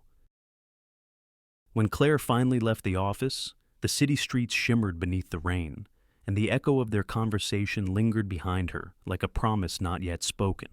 And somewhere above the storm, the first trace of dawn waited patient, soft, inevitable. The night of the confession stayed with Claire long after the rain had stopped. Ethan's words had been raw, unguarded, almost painful in their honesty. For days afterward, something unspoken lingered between them, a fragile thread of trust, woven not from romance, but from understanding. Work continued, as it always did. Meetings, deadlines, endless reports. Yet beneath the ordinary rhythm of their days, something inside Claire had begun to stir, a quiet question she couldn't ignore. If Ethan had been the one to ask his father to bring her back, then what had Richard's role truly been? And why had he seemed to expect this outcome all along the reconciliation, the growth, the partnership? She tried to push the thought away, but the more she worked beside Ethan, the more it returned, persistent and uneasy. It was a week later when the truth finally found her. Richard Cross had invited her to the mansion for a progress review. The tone of his note was cordial, but something in its brevity unsettled her. The drive up the winding hill was quiet, the sky heavy with late afternoon clouds. The estate looked exactly as it had the first time she'd seen it, stately, calm, the kind of place that seemed to exist outside of time. Inside, Richard greeted her warmly, his usual grace intact. The fire crackled softly in the study, and a tray of tea waited on the table between them. "Claire," he said, gesturing for her to sit, "you look tired. You've been working hard." "Trying to," she replied. "It's been a busy season." He nodded approvingly. "The Rebuild America initiative has exceeded every projection. You should be proud." "I am," she said, though her voice carried hesitation. "But I have questions." He smiled faintly. "I suspected you might." She took a slow breath. "Ethan told me about the letter, about how he asked you to hire me." "Ah," Richard murmured, pouring the tea. "So, the truth has found its way through." "Is that what this was all about?" she asked, leaning forward. "A lesson for your son. A test." Richard's eyes didn't flinch. It was an opportunity. For whom she pressed? For him to grow? Or for you to prove you still control everything that happens under your family's name? He set the teapot down carefully, his movements deliberate. "You're angry," he said softly. "Shouldn't I be?" Claire's voice trembled, a mix of hurt and disbelief. "You pulled me into something I didn't consent to. You used my humiliation as a tool. You turned my life into a parable for your son's redemption." Richard met her gaze calm, unhurried, but not unfeeling. "You misunderstand? Claire, I didn't use you. I saw you. You were the only person who ever told Ethan the truth. And I knew he needed someone who could do that, someone he couldn't dismiss." Her laugh was bitter, quiet. "So, you decided to make me his moral compass.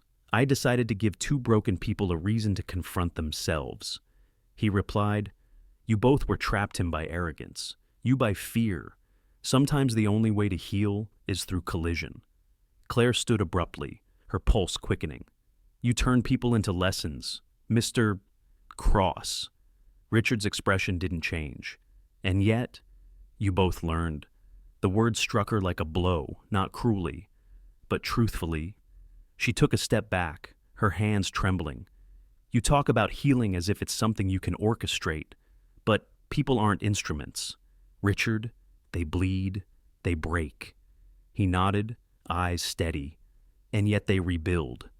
Her breath caught. There it was again, that word. Rebuild. The one she'd carried like a mission.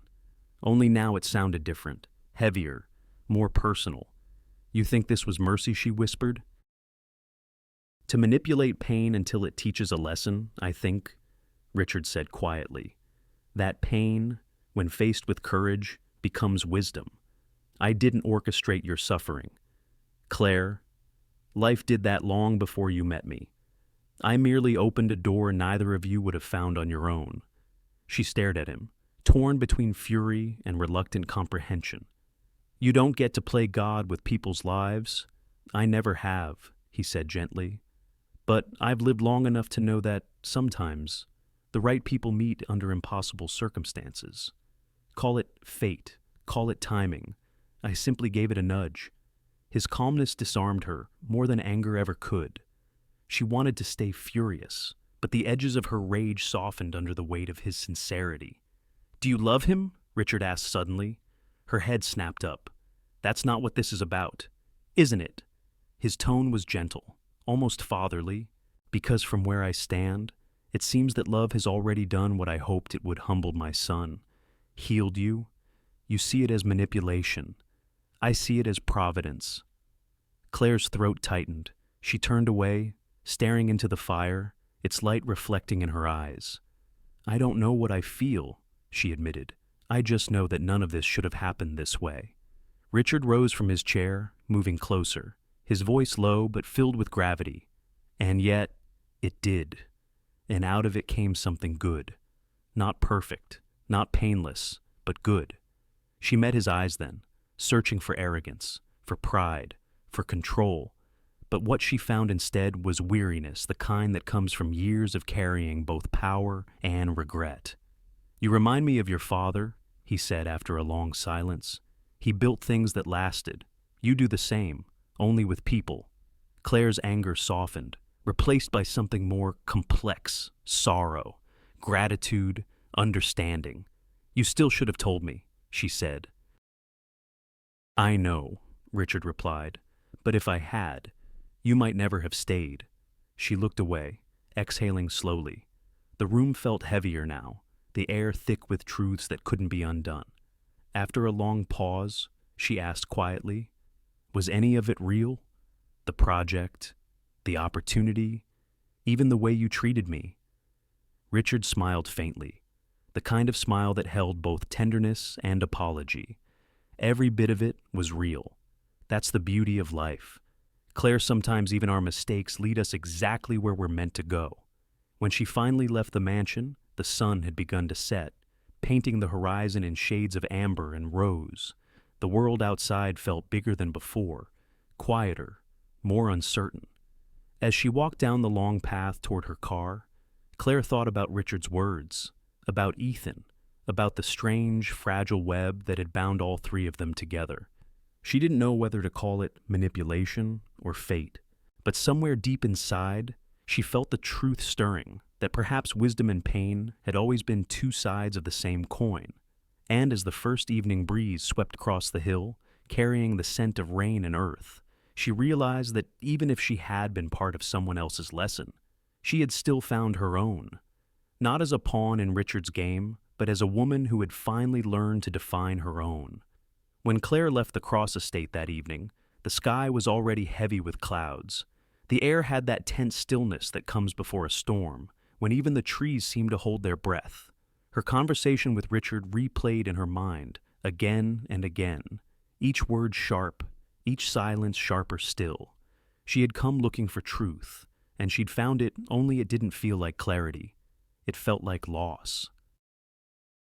Richard's calm explanations, his quiet conviction that all of this, her pain, her purpose, had been part of some larger plan, left her torn between understanding and resentment. He believed he'd done right. She couldn't decide if he had. She was so lost in thought that she didn't notice the figure standing just outside the hall, in the shadow near the door. Ethan, he hadn't meant to overhear. He'd arrived to check on his father, to share updates about the project. But the moment he heard his own name in Claire's voice, he stopped. You used me, she had said. You turned my life into a lesson. He didn't hear everything, but he heard enough to feel the ground shift beneath him. When Claire left, Ethan stepped inside. Richard was still by the fireplace, the same calm presence as always, hands folded behind his back. You knew, Ethan said quietly. Richard turned, his face unreadable. Knew what that letter, Ethan continued, his voice hardening, bringing her back, the project, everything. You orchestrated it. Richard didn't deny it. You needed her. Ethan, and she needed a reason to trust again. You both got what you needed. Ethan let out a bitter laugh. You played us. Both of us. Don't confuse guidance with manipulation, Richard said gently. I didn't force either of you to feel what you feel. I only opened the door. That's not your choice to make, Ethan snapped.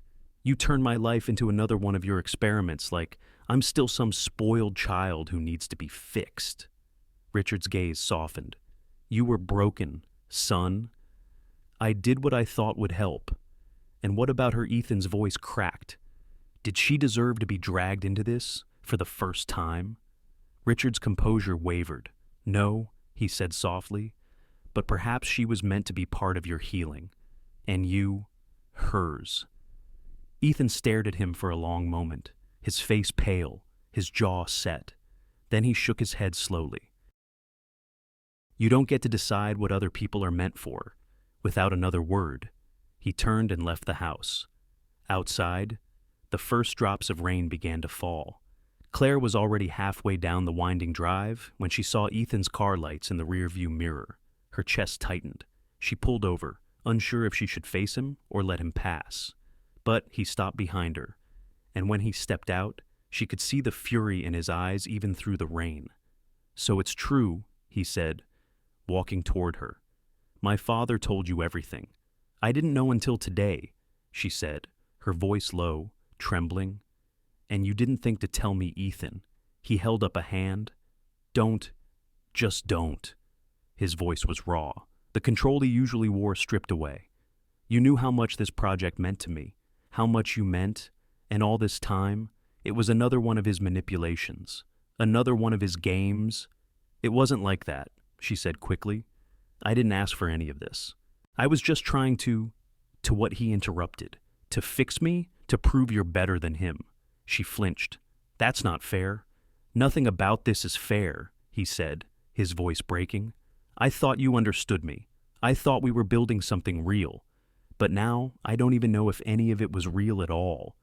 Rain began to fall harder, drumming against the hood of the car, running down her face like tears she refused to show. Ethan, she said softly, it was real. Every moment, everything we built, it still is.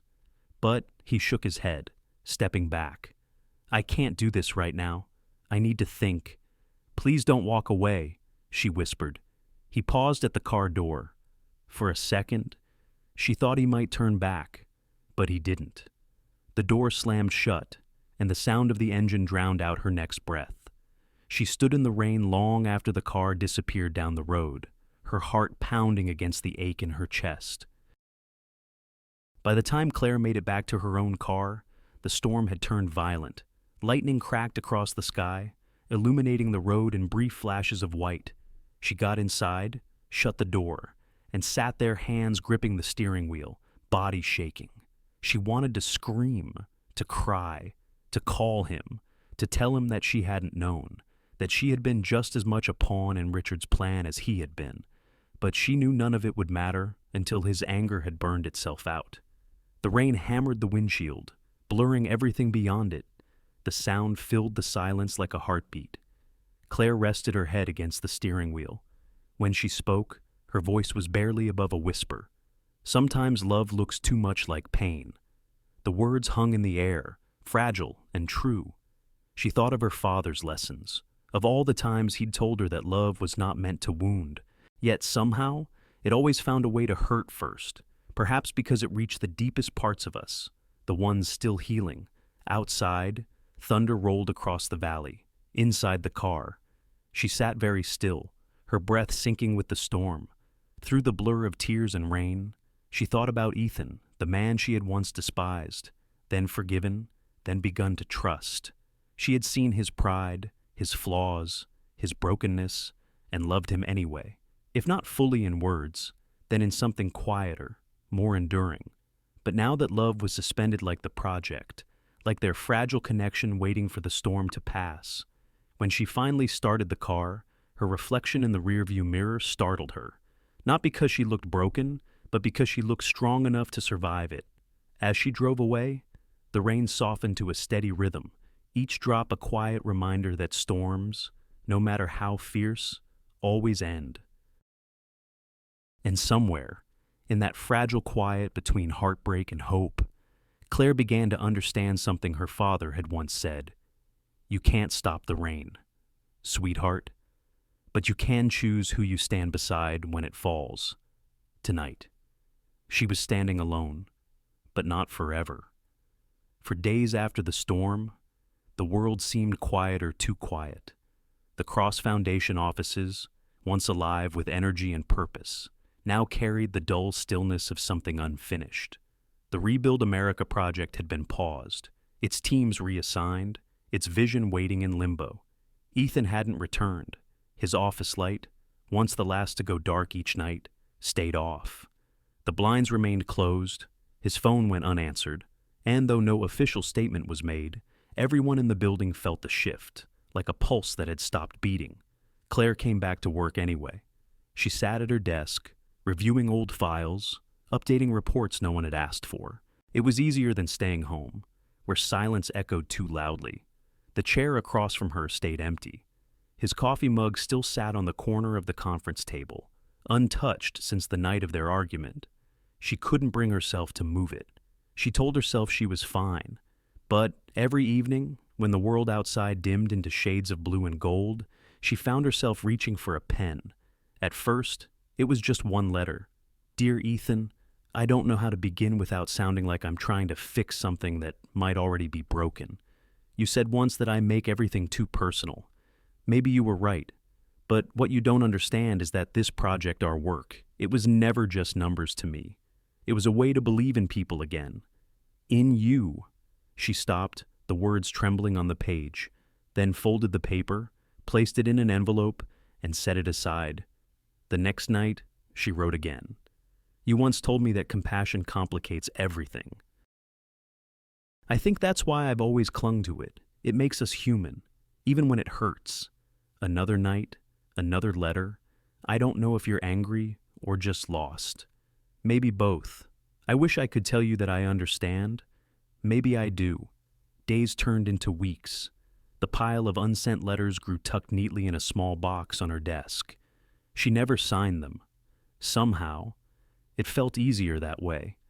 As if by leaving them incomplete, she was admitting what she couldn't say out loud, that some apologies aren't meant to arrive, only to be written on the other side of the city.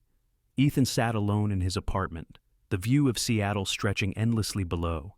The skyline glittered with its usual precision, but it meant nothing to him now.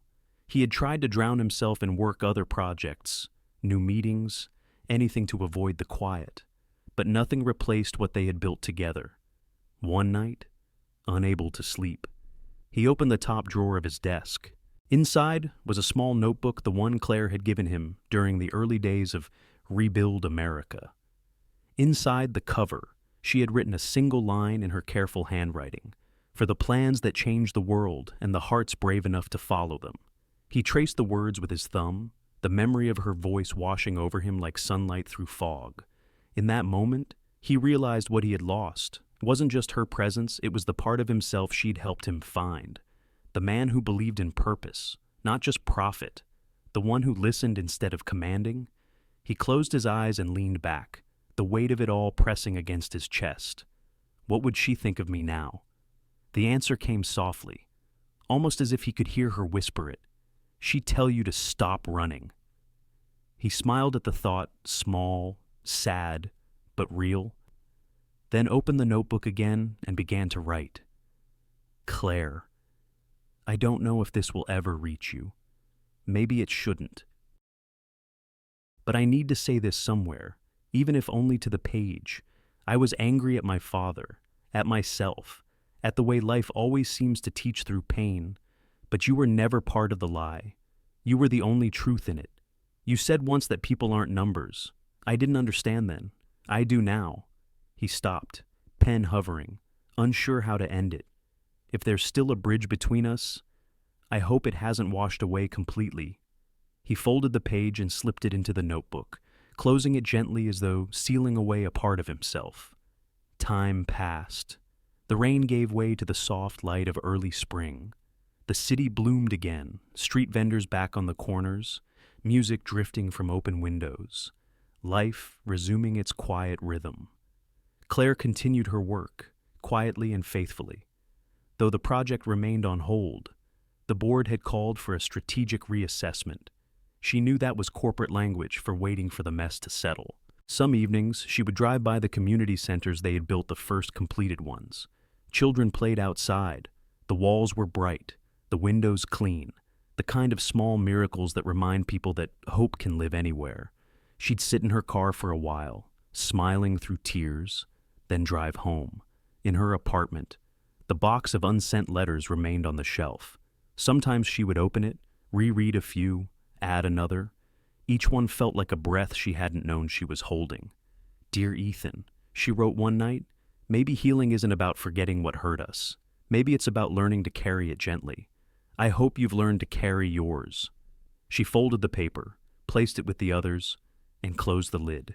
Somewhere, miles away, Ethan stood on the balcony of his father's old home. Richard had left for Europe, his health declining, his letters full of reflection. The house was quiet now, just the wind and the faint rustle of leaves.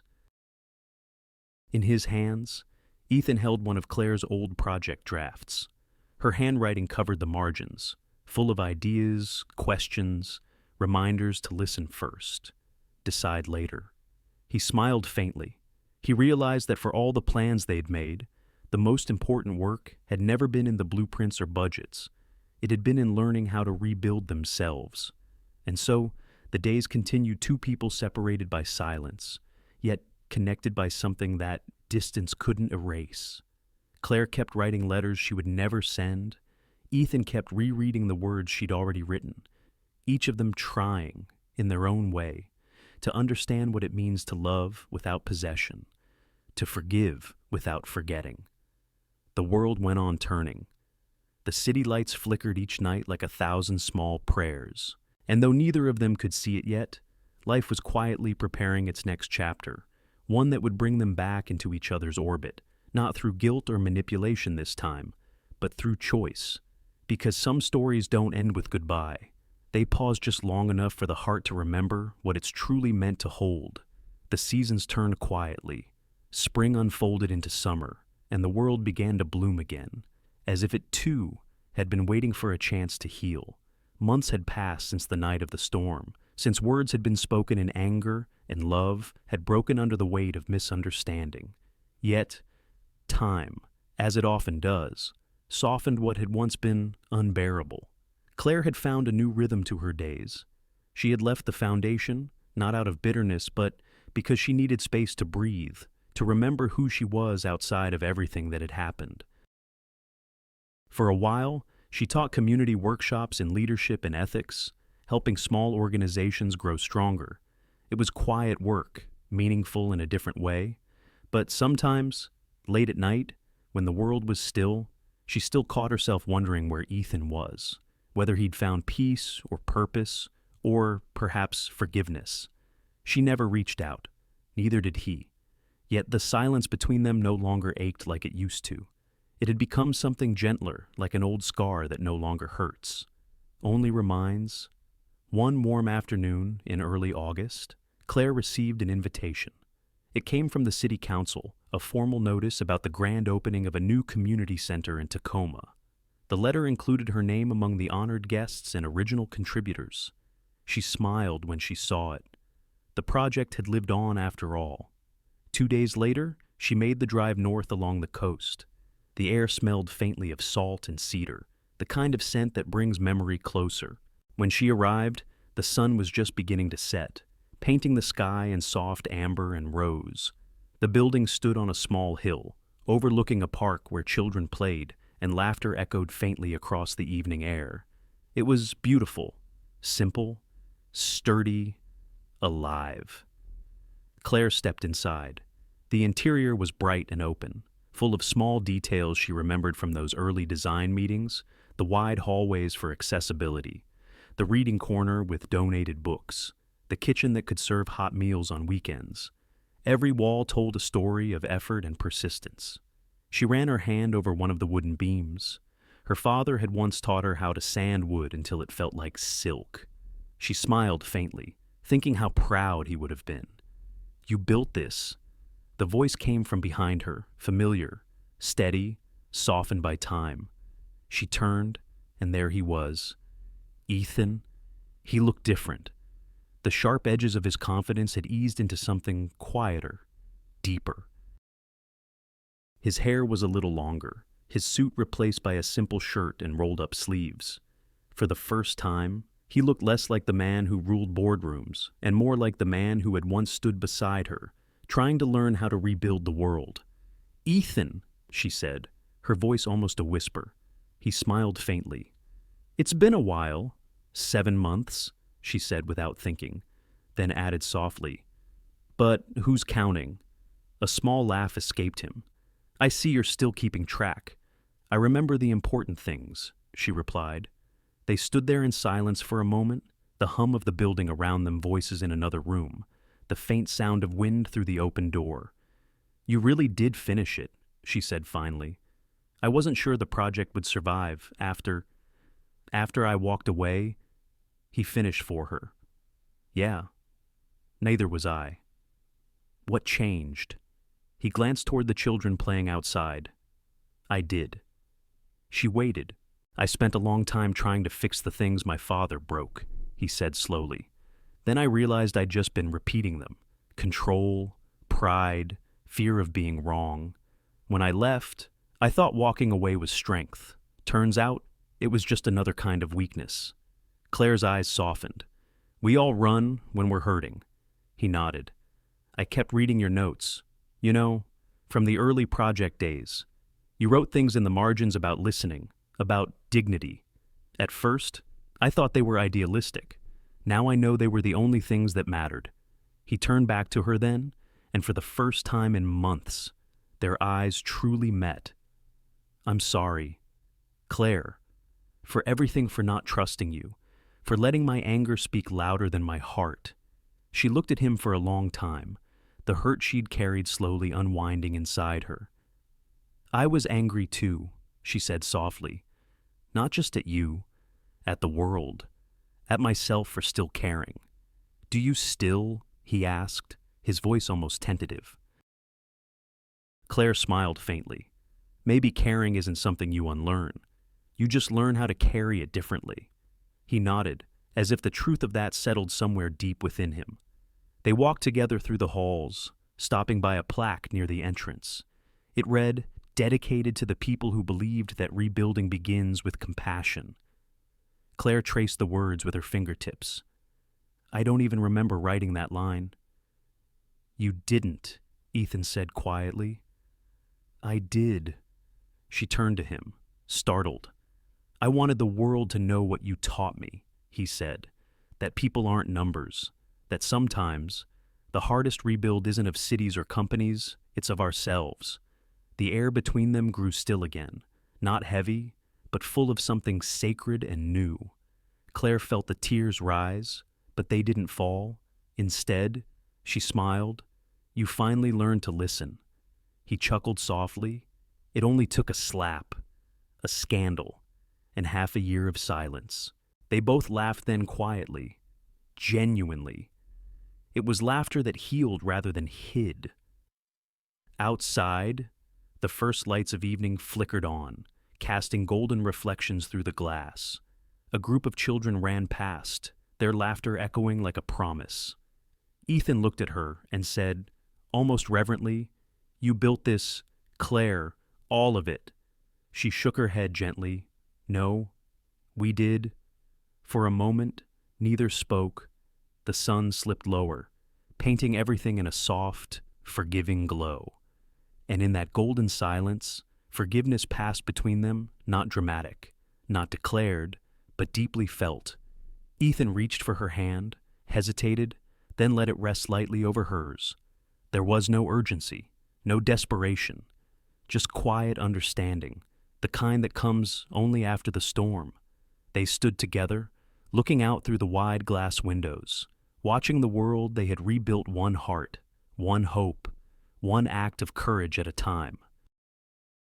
Claire thought of all the unsent letters she'd written, all the words she never said.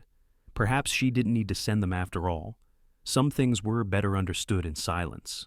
The evening breeze drifted through the open doors, carrying the sound of laughter, the scent of new beginnings.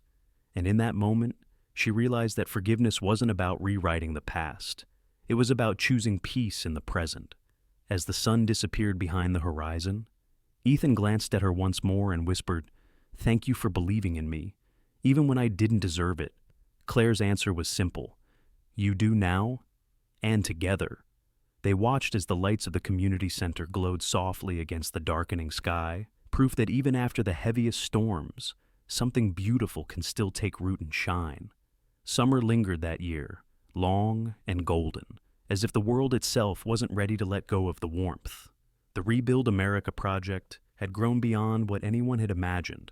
Community centers like the one in Tacoma were opening in towns across the country, places once forgotten, now alive, again with laughter, learning, and light.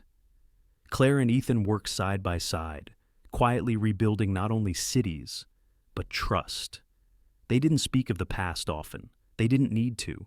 Forgiveness had already done its quiet work, softening edges, mending the unseen. Their partnership, once built on tension, had become a balance of strength and grace. Where he led, she guided. Where she doubted, he steadied. Together, they had found something neither had expected: peace that didn't demand perfection. Then, one afternoon, an envelope arrived. It came from the Global Renewal Initiative, an international organization that had followed the success of their project. The letter was formal, but the words carried weight. "We would like to offer Ms. Claire Bennett the position of Global Director of Community Strategy." The offer was extraordinary, a chance to expand her work on a worldwide scale, to travel, to influence lives far beyond what she'd ever imagined. It was everything her younger self had once dreamed of. But as she read the letter, a strange stillness came over her, because for the first time in years, she wasn't sure what she wanted. That night, Claire sat by her apartment window, the city lights flickering like stars caught in glass. She thought about the woman she used to be, the one who had walked into Cross Dynamics all those months ago, chasing validation, terrified of being forgotten. And she thought about the woman she had become, steadier, stronger, no longer needing to prove her worth to anyone. The old Claire would have said yes immediately. The new one hesitated. The next morning, she met Ethan at the construction site of another community center, one still half finished. The air filled with the scent of sawdust and rain. He was standing by the blueprints, sleeves rolled up, studying the plans with his usual focus. "You're early," he said, smiling when he saw her. "That's a first." She handed him the letter. "Read it?" He did, his expression unreadable. When he looked up, there was something almost proud in his eyes. "This is incredible." "Claire." "I know," she said quietly. "When would you leave?" 2 months. He nodded slowly, then looked out toward the horizon where the clouds met the edge of the city. "So, this is goodbye. Then," she hesitated. "I haven't decided." Ethan turned back to her, searching her face. "You don't need my permission?" "I wasn't asking for it," she said softly. He smiled at that gentle knowing. "Good, you shouldn't." There was a long pause, filled only by the distant sounds of construction and the steady rhythm of the wind. Finally, Claire said, "You're not going to ask me to stay?"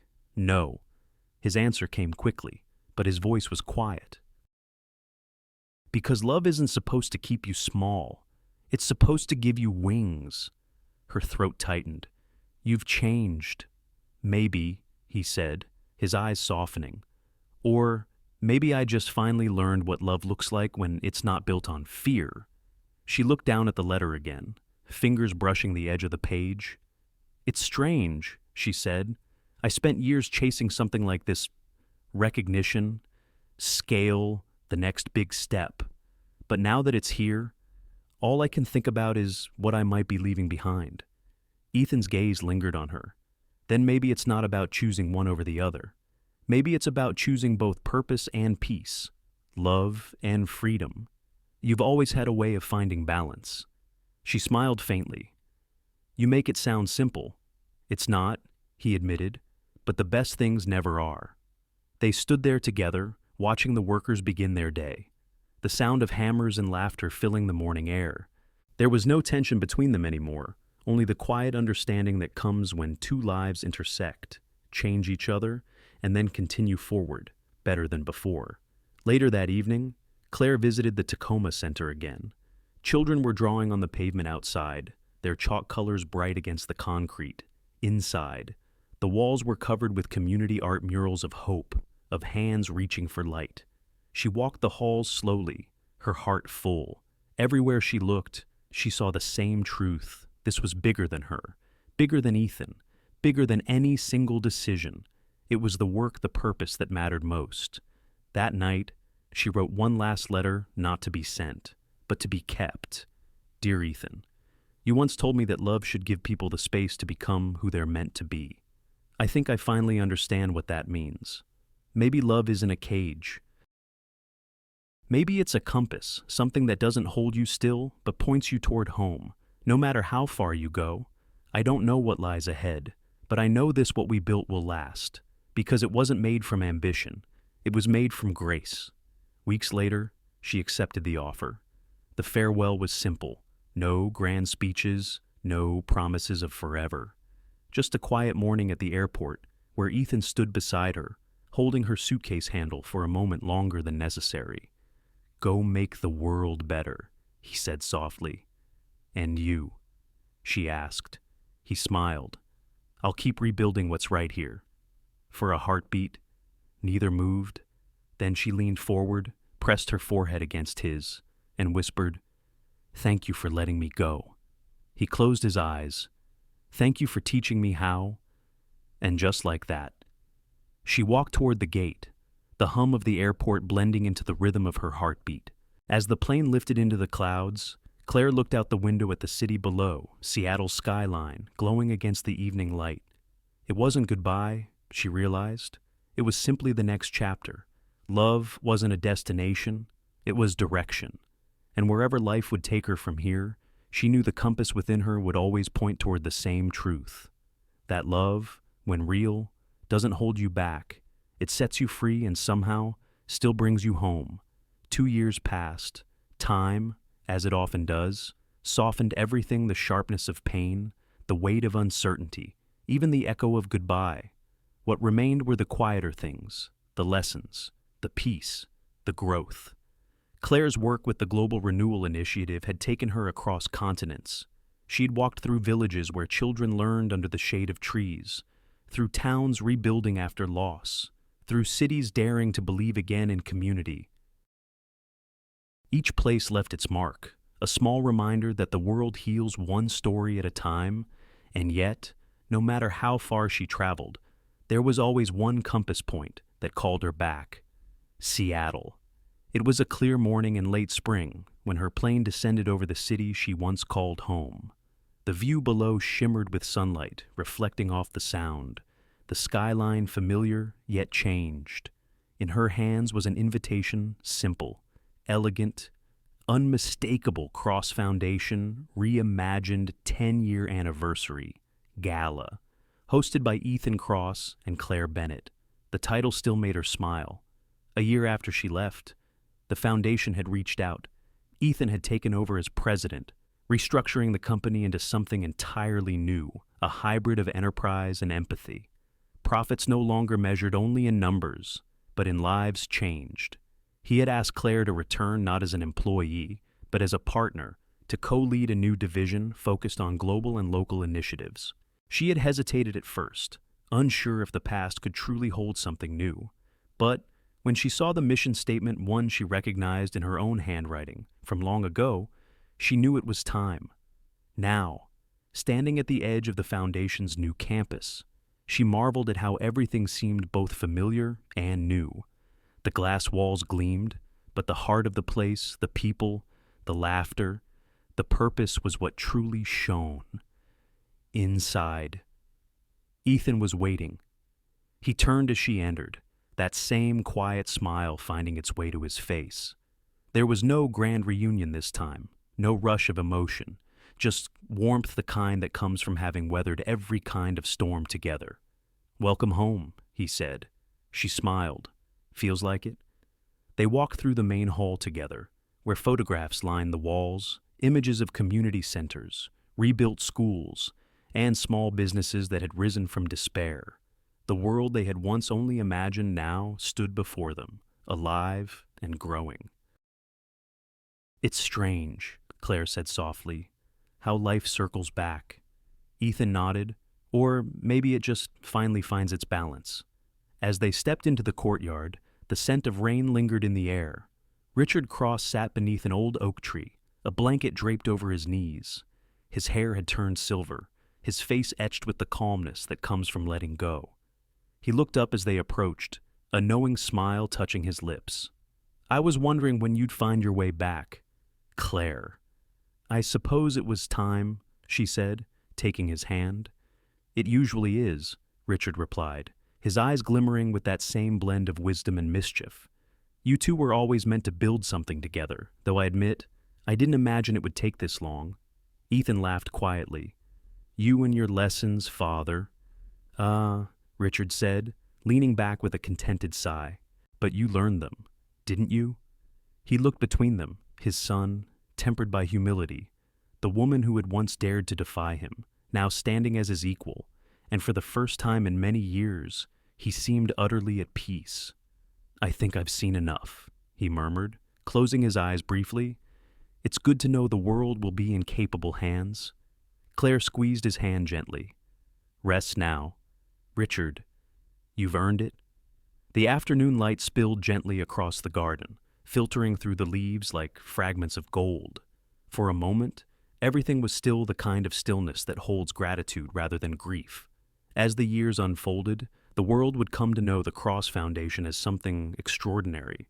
But for Claire and Ethan, its true legacy wasn't the projects or the accolades. It was the quiet truth that transformation begins not in boardrooms, but in the human heart. They often worked late into the evenings, their offices facing the same skyline where their story had begun. Some nights, Claire would pause at the window, watching the reflection of city lights ripple across the bay. She'd think about the girl who once walked into a job interview in the pouring rain, nervous and defiant, unaware that her life was about to change forever. That girl had found her strength not by being unbreakable, but by allowing herself to break and rebuild. Ethan would sometimes join her at the window, standing beside her in comfortable silence. There were no confessions left to make, no apologies needed, just presence the quiet, enduring kind. One evening, as rain began to fall again, Claire turned to him with a smile. "Do you ever think about that day the interview?" he asked. She nodded. "If someone had told me that a slap would lead to all this, I would have laughed them out of the room." Ethan chuckled. "You hit harder than you realize, and you recovered slower than I expected," she teased. They both laughed, the sound soft and easy, blending with the rhythm of the rain outside. Through the window, sunlight began to break through the clouds, turning each drop of water into something luminous. The city below shimmered as if reborn. Claire rested her head against the glass, her voice barely above a whisper. "Funny how storms can look beautiful once they're over." Ethan glanced at her, his expression thoughtful. "Maybe they always were. We just couldn't see it through the rain." She smiled. "Every storm ends." He finished the thought for her, the words falling between them like a benediction. Some just leave behind a better sky. Outside, the last traces of rain faded into sunlight, and the world quiet. Golden. Whole seemed to exhale. In that light, their story didn't feel like an ending at all. It felt like what it had always been, meant to be a beginning, born from everything they had lost, and everything they had learned to love again. In the end, Claire and Ethan's story reminds us that every fall carries the seed of growth if we have the courage to face it. Life will test us through misunderstanding, loss, and pride, but true strength isn't found in winning every battle. It's found in how we rise after being broken. Forgiveness, too, is a quiet kind of power. It doesn't erase the past, it redeems it. Claire learned that dignity isn't about silence, but about standing for what's right without losing kindness. Ethan learned that leadership means humility, not control. And together, they discovered that love isn't a cage, it's a compass that points us back to who we're meant to be. For those of us walking through our own storms, their story is a gentle reminder. It's never too late to rebuild, never too late to listen, to forgive, to begin again. Because after every storm, no matter how fierce, the sky always clears, and sometimes it becomes even more beautiful than before. Thank you so much for watching and for sharing a few quiet moments with this story. If Claire and Ethan's journey touched your heart or reminded you of your own strength, please like, share, and subscribe to our channel. Your support helps us bring more heartfelt stories about courage, forgiveness, and the beauty of second chances to life. Stay with us, and together, let's keep finding the light after every storm.